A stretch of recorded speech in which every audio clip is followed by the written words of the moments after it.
yang mengatakan hal tersebut sebagai syarat penetapan nasab? Gue jawab lagi kayaknya. Nih, nggak ada. Soalnya udah kepepet. Iya. Jadi sekarang sudah mainan bazar nasab aja. Yang penting ramein aja dulu. Jadi begitu. Karena udah kepepet kali ya. Ya udah, tes DNA aja. Gitu kali ya. Lanjut. Dan semoga Allah Subhanahu wa taala menghancurkan sehancur-hancurnya para pelaku pembantaian 6 syuhada pengawal kami dan yang memerintahkannya, serta para aktor intelektualnya juga yang merestuinya, dan semua yang terlibat dalam pembantaian sadis dan brutal tersebut secara langsung maupun tidak langsung.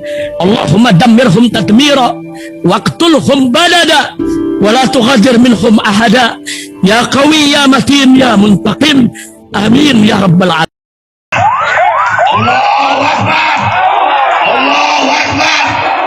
Baju koko Habaib putih present Al Body.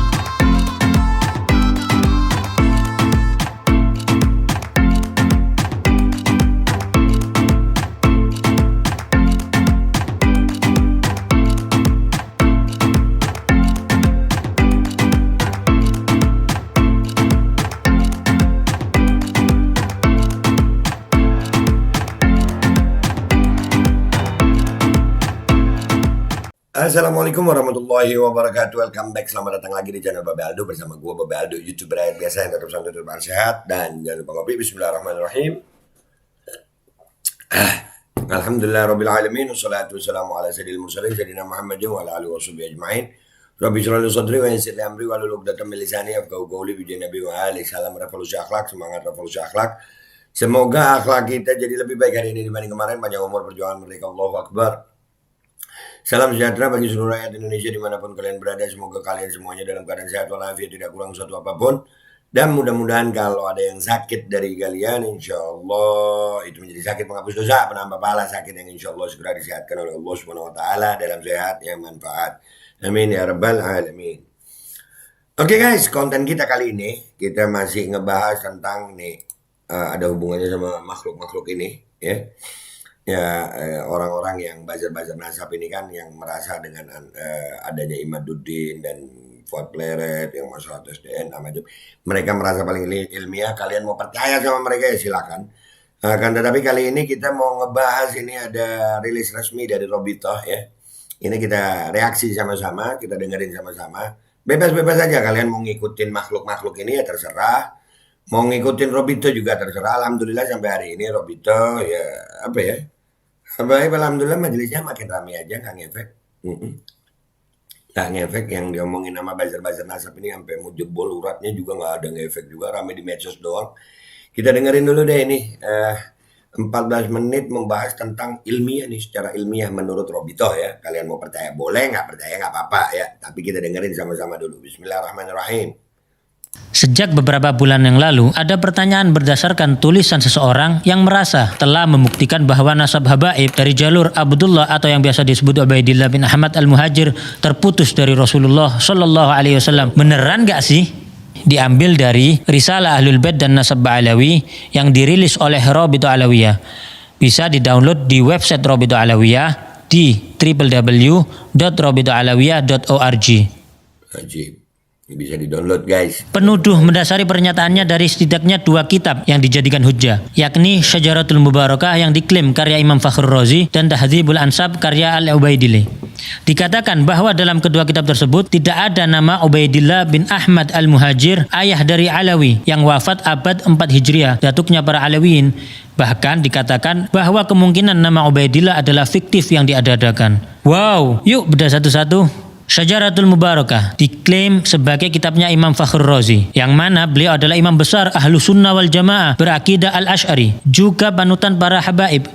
Tapi janggalnya, kitab tersebut tidak pernah tercatat dalam sejarah sebagai kitab beliau. Kok bisa? Di dalam kitab-kitab ulama besar Ahlu Sunnah yang sangat mengenal Imam Fakhrur Razi secara detail, tidak ada yang menyebutkan kitab tersebut sebagai karya tulis beliau. Seperti Az-Zirikli dalam Al-Alam, Al-Hamawi dalam Mu'jam Udaba, dan Ibnu Khalikan dalam Wafiatul A'yan. Tidak ada satupun yang menyebutkan kitab ini dalam karya Imam Fakhruddin Ar-Razi yang wafat pada tahun 606 Hijriah. Kitab ini baru ditemukan di tahun 1418 Hijriah seperti yang tertulis di halaman 13 kitab tersebut, yang artinya ditemukan tahun 1997 Masehi atau baru 26 tahun yang lalu. Luar biasa. Ternyata yang mengatakan kitab ini sebagai kitab Imam Fakhrur Razi, sebagaimana tertulis pada kitab tersebut di halaman 12-nya, bernama Al-Mar'ashi An-Najafi, yang menemukan kitab tersebut dan memerintahkan muridnya Mahdi Ar-Rajai mentahqiq atau menulis kembali kitab ini. Kok bisa kitab tersebut tersembunyi dan baru muncul 812 tahun setelah wafatnya Imam Fakhrur Razi? Jika memang penuduh yakin, maka datangkanlah kepada kami satu bukti tertulis pada abad 7, 8, 9 atau bahkan 10 Hijriah dari ulama Ahlus Sunnah ternama yang menyebutkan ini adalah kitab Imam Ar-Razi. Dan bagaimana mungkin menisbatkan kitab yang baru ditemukan kemarin sore sebagai kitab abad ke-6? Penuduh cenderung selalu menghindar dari pertanyaan ini. Penuduh berdalih bahwa si penemu kitab dan pentahqiqnya pun pada halaman 11 mengakui bahwa beliau terkejut saat menemukan kitab ini. Dan gak perlu penuduh meminta Rabithah Alawiyah ngecek ke perpustakaan di Istanbul, karena Rabithah tidak dalam keraguan sedikit pun. Justru penuduh yang harus mendatangkan bukti dari abad awal. Apalagi banyak kejanggalan pada kitab tersebut, seperti banyaknya nama besar yang tidak tercatat, seperti Syekh Abdul Qadir Al-Jailani yang hidup sezaman dan sewilayah dengan Imam Ar-Razi. Justru tidak tercantum dalam kitab tersebut, dan banyak nama lain. Bahkan pada halaman 92 disebutkan Imam Ar-Razi, sosok ulama besar Ahlus Sunnah, justru dikatakan meyakini Imam 12 Syiah dan mengatakan Imam Mahdi sudah lahir menunggu pembebasan. Jadi sangatlah wajar jika banyak pihak yang 1000% meragukan kitab tersebut sebagai tulisan Imam Fakhrur Razi. Uniknya lagi adalah baik Mahdi Ar-Rajai selaku mentahqiq dan Mar'ashi An-Najafi selaku penemu sama-sama punya kitab nasab tulisan mereka sendiri yang mengakui nasab Ubaidillah bin Ahmad, bahkan menuliskan pengakuan ketersambungan ke Rasulullah SAW, suatu fakta yang tidak banyak dibahas. Oke, satu hujjah penuduh kita coret dulu. Lanjut hujjah kedua. Kitab Tahdzibul Ansab. Kitab ini karangan Syekh Ubaidili. Beliau adalah seorang ahli nasab yang mana dalam kitab tersebut Al-Ubaidili hanya menyebutkan di antara anak Ahmad bin Isa. Artinya beliau tidak berniat menyebutkan seluruhnya. Namun justru dalam catatan lain kita temukan perkataan Al-Ubaidili yang memang memiliki ribuan lembar catatan manuskrip yang dinukilkan oleh ahli nasab ternama Said Murtadha Az-Zabidi, yaitu Syekh Syaraf Ubaidili berkata, Syarif Ahmad bin Isa An-Nagib berhijrah dari Madinah ke Basra di 20 tahun kedua dari abad keempat Hijriah, yakni tahun 317 Hijriah. Beliau keluar bersama putranya Abdullah ke arah timur. Dengan demikian, Al-Ubaidili justru menjadi ahli nasab abad kelima yang turut mengakui adanya Abdullah bin Ahmad. Kami tidak mungkin menerima tuduhan sang penuduh bahwa ahli nasab sekelas Az-Zabidi berbohong dalam mengutip perkataan Al-Ubaidili tersebut. Sekarang dua hujah tersebut sudah kita bahas. Nah, sekarang gantian. 1. Mampukah penuduh mendatangkan bukti dari abad 7, 8, 9, 10, 11, 12 atau bahkan 13 bahwa ada ahli nasab yang mempertentangkan kebenaran nasab Alawiyin? Gue yang jawab ini. Bisa gak? Nggak bisa. Dia mau datengin tes DNA karena udah kehabisan bahan ilmiah. Begitu hujahnya dilawan dengan hujah, dia langsung tes DNA. Udah kehabisan hujah nih. Golongan nasab nih, apa basar nasab nih. Lanjut. Maaf, kepotong. Perlu diketahui bahwa tidak ada satupun ahli nasab terdahulu yang mengingkari nasab tersebut. 2. Ilmu nasab sudah baku dan disepakati oleh seluruh mazhab tentang syarat penetapan suatu nasab. Lalu penuduh membuat suatu syarat, yakni harus ada kitab yang ditulis di zaman tersebut. Pertanyaannya, ahli nasab mana yang mengatakan kaidah tersebut adalah syarat isbat suatu nasab? Lalu kenapa penuduh membuat syarat atau kaidah baru yang tidak dikenal dalam ilmu nasab sebelumnya? Dapatkah penuduh mendatangkan satu saja ahli nasab terdahulu dari mazhab manapun yang mengatakan hal tersebut sebagai syarat penetapan nasab? Gue jawab lagi kayaknya. Nih, nggak ada. Soalnya udah kepepet. Iya. Jadi sekarang sudah mainan bazar nasab aja. Yang penting ramein aja dulu. Jadi begitu. Karena udah kepepet kali ya. Ya udah tes DNA aja. Gitu kali ya. Lanjut. Pertanyaan-pertanyaan tersebut dihindari oleh penuduh yang lalu berusaha beralih ke pembahasan lain. 3. Dan kata siapa Imam Ubaidillah hilang fiktif selama 500 tahun lebih? Jika mau sabar dalam mempelajari, Nasab tersebut disebutkan oleh catatan nasab dari kalangan Alawiyin. Tapi mengingat penuduh tidak berkenan dengan catatan nasab dari kalangan Alawiyin, mari kita lihat sebagian dari banyaknya bukti tertulis oleh para ulama ternama dari zaman ke zaman yang mengakui nasab Alawiyin, termasuk Abdullah bin Ahmad, seperti Al-Janadi yang telah menyebutkan nasab Abdullah bin Ahmad. Dalam kitab As-Suluk karya Al-Janadi telah disebutkan nasab Abdullah bin Ahmad. Lalu penuduh hendak mengecoh dengan mengatakan Abdullah yang di kitab dan Ubaidillah adalah orang yang berbeda. Oke, enggak apa-apa. Maka siapakah Abdullah yang dimaksudkan oleh penuduh? Sebutkan bukti sejarah, makamnya di mana. Juga sebutkan keturunan Abdullah yang dimaksudkan penuduh hingga lokasi mereka saat ini. Termasuk juga siapa Abul Hasan Ali bin Jadid yang disebutkan oleh Al-Janadi tersebut, disertai bukti-bukti sejarahnya. Ditambah lagi statement menggelitik seperti Ba'alawi yang tercatat pada kitab terdahulu berbeda dengan Ba'alawi yang sekarang. Maka datangkanlah bukti sejarah bahwa ada kabilah lain di Hadramut yang juga disebut Ba'alawi. Dan ada kelompok lain yang nasabnya seperti disebutkan Al-Janadi dan lainnya. Disertai lokasi makamnya, sejarahnya, juga data keturunannya. Al-Yafi'i, Al-Malikul Afdal yang juga menyebutkan nasab Abdullah bin Ahmad. Ali bin Al-Hasan Al-Khasraji juga menuliskan nasab yang sama. Al-Husain bin Abdurrahman Al-Ahdal yang menuliskan nasab keturunan Abdullah bin Ahmad. Abil Abbas Ahmad Asy-Syaraji Az-Zabidi yang turut menyebutkan nasab Alawiyin yang tersambung. Imam As-Sakhawi yang menyebutkan nasab yang bersambung pada Ubaidillah bin Ahmad. Imam Ibnu Hajar Al-Haytami, ulama besar yang juga ahli nasab yang turut menyebutkan sanadnya bersambung ke Ubaidillah bin Ahmad. Al-Ayashi yang menyebutkan nasab yang bersambung hingga Ubaidillah bin Ahmad. Syekh Al-Muhibbi dalam kitabnya Khulasatul Athar menuturkan keluarga Ba'alawi dinisbatkan kepada Alwi. Alwi ini adalah putra Ubaidillah bin Ahmad bin Isa. Beliau adalah sosok yang menjadi muara berkumpulnya nasab mereka. Nasab mereka telah disepakati oleh para ulama ahli tahqiq dan telah diperhatikan untuk dijelaskan oleh banyak ulama.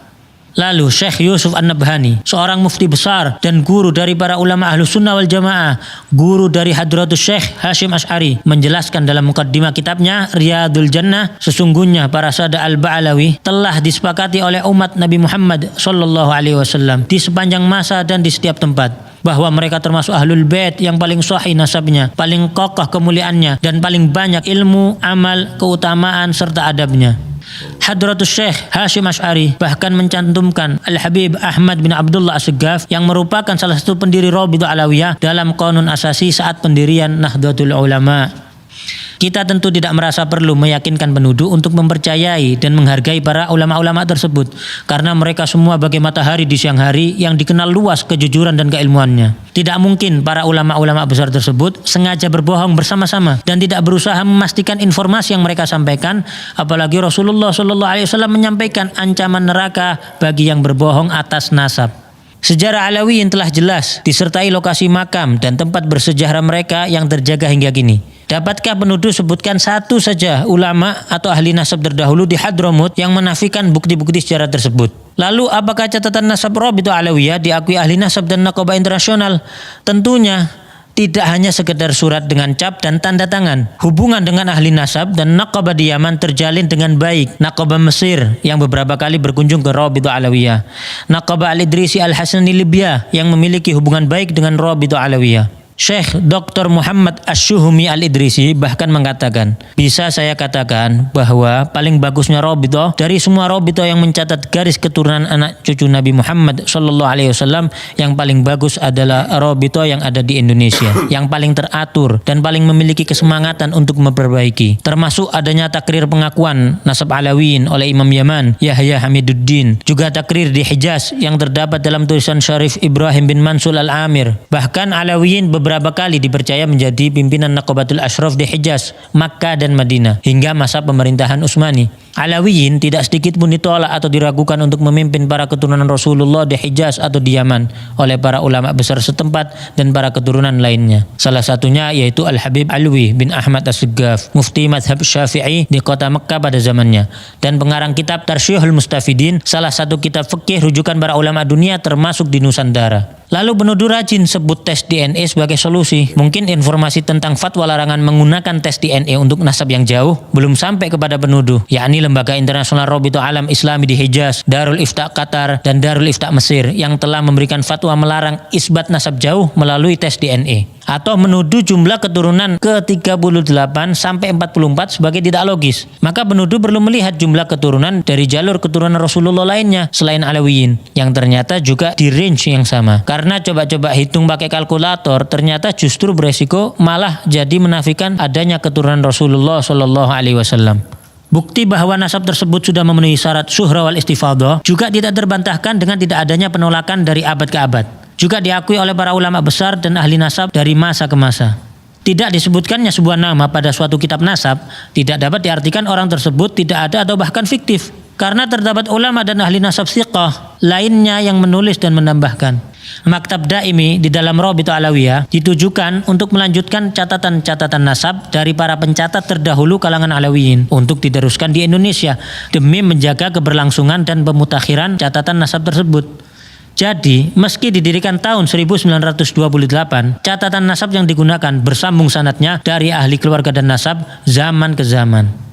Tentu kita bersyukur kepada Allah Subhanahu wa taala. Terdapat para kiai, ulama dan banyak pihak yang berdiri membela para habaib. Jika ada beberapa oknum habaib yang belum mengikuti kemuliaan akhlak dan kesolehan datuk-datuknya, maka kami memohon doa antum semuanya agar Allah Subhanahu wa taala memudahkan langkah mereka menuju kebaikan.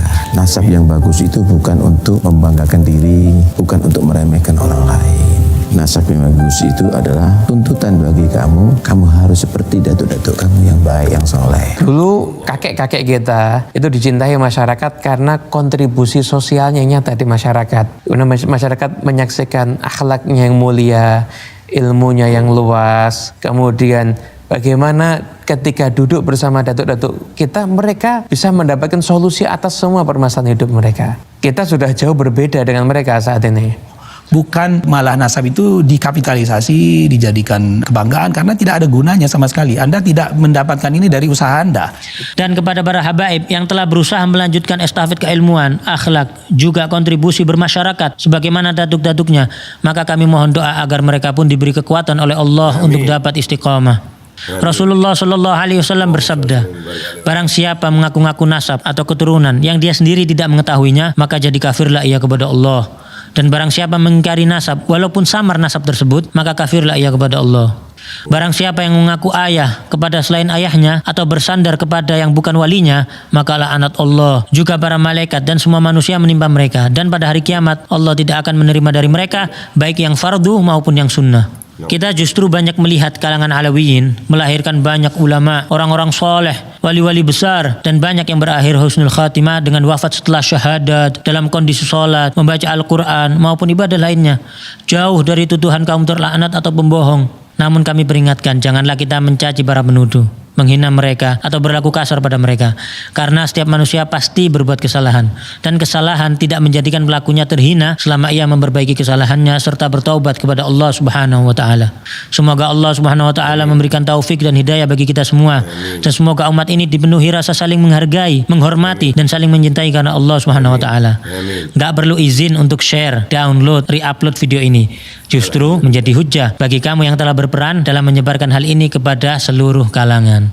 Alhamdulillah, alhamdulillah. Terima kasih Rabithah Alawiyah, terima kasih ya dengan postingan ini ya. Alhamdulillah kita mendapatkan apa ya? Astaghfirullahaladzim. Ilmu yang luar biasa ya. Jadi Imaduddin ini awalnya itu kan secara ilmiah meneliti kitab, begitu hujah-hujahnya dibantah. Ya kalian mau percaya Imaduddin dan golongan Bazar Nasab ini silakan. Silakan itu nggak ada masalah. Tapi secara ilmiah udah dibahas di video 14 menit ini. Jadi buat kalian yang masih percaya sama mereka, ya silakan, itu hak kalian. Ya kita nggak bisa memaksa. Tapi jelas sekali apa yang disampaikan di video penjelasan 14 menit ini, dari mulai kitab-kitabnya, semua doa-doanya dan bukti-buktinya. Ya jadi lucu. Kalau gue sih lucu. Buat gue ini bukan ulama, bukan orang yang paham ilmu, makanya gue nggak ngebahas kecuali apa yang dibahas para ulama kalau tentang yang gue nggak paham. Cuman lucu kalau ratibnya dibaca, maulidnya dibaca, tapi nasabnya diingkari. Itu aja dari gue Bapak Aldo tetap akan berusaha bersuara demi kebenaran, demi rakyat Indonesia. Insya Allah rakyat Indonesia tidak akan bisa dipecah belah. Insya Allah. Majelis-majelis Habaib alhamdulillah makin rame, hall-hall makin rame. Kita kayaknya habis gini ada hall terdekat Habib Abu Bakar bin Muhammad Segaf di Gresik. Kita lihat di sana bagaimana keadaannya. Insya Allah umat nggak akan pecah sama Habaib. Itu aja dari gue. Gue minta maaf kalau ada salah. Sampai jumpa di konten-konten gue berikutnya. Wabillahi taufiq wal hidayah. Wassalamualaikum warahmatullahi wabarakatuh. Alhamdulillah, jazakumullah khaira jaza buat Robito udah memberikan pencerahan bagi umat. Alhamdulillah. Bismillahirrahmanirrahim guys, sekarang ada babe rolen, babe roti molen. Roti ini dibuat yang pasti rasanya enak ya, ada 3 rasa. Nih, ada pisang keju, ada tape keju, ada pisang coklat. Ini dibuat tanpa bahan pengawet dan melayani pesanan-pesanan kalian yang seputaran Jabodetabek, bisa buat nemenin ngopi, buat acara-acara boleh. Dan ini karena gue paling suka pisang keju. Nih gua dulu yang nyoba nih. Nih dia tuh kayak crunchy gitu depannya tuh. No.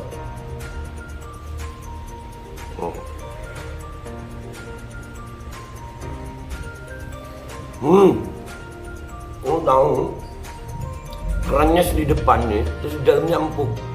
Ya Allah. Udah nggak usah lama-lama, lu kalau kepingin langsung pesen aja, itu ada nomor WA-nya, nanti gua kalau cantumin, ada juga IG-nya, langsung pesen, murah. Ini cuman nanti dia tanya itu 35.000 kalau nggak salah, ya.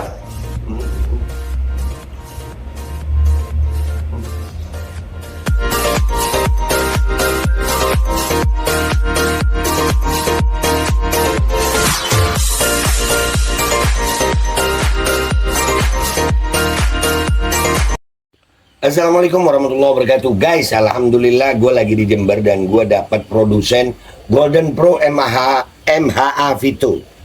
Ini guys, bahan-bahannya itu di dalamnya ada jintan hitam, ada broto wali, ada sambiloto, ada jahe, pegagan, ada madu hitam, ada propolis dan probiotik.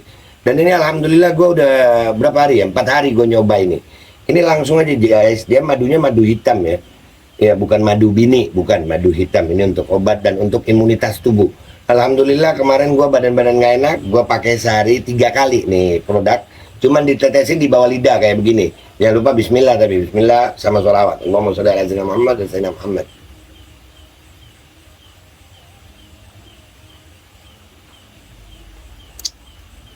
Dah begitu aja, sehari 3 kali. Kalian langsung hubungi nomor yang tertera di bawah ini. Ini insya Allah bisa membuat badan kita tahan terhadap segala macam infeksi dari luar untuk imunitas tubuh. Dah gitu aja, langsung pesan ya, ini nomornya.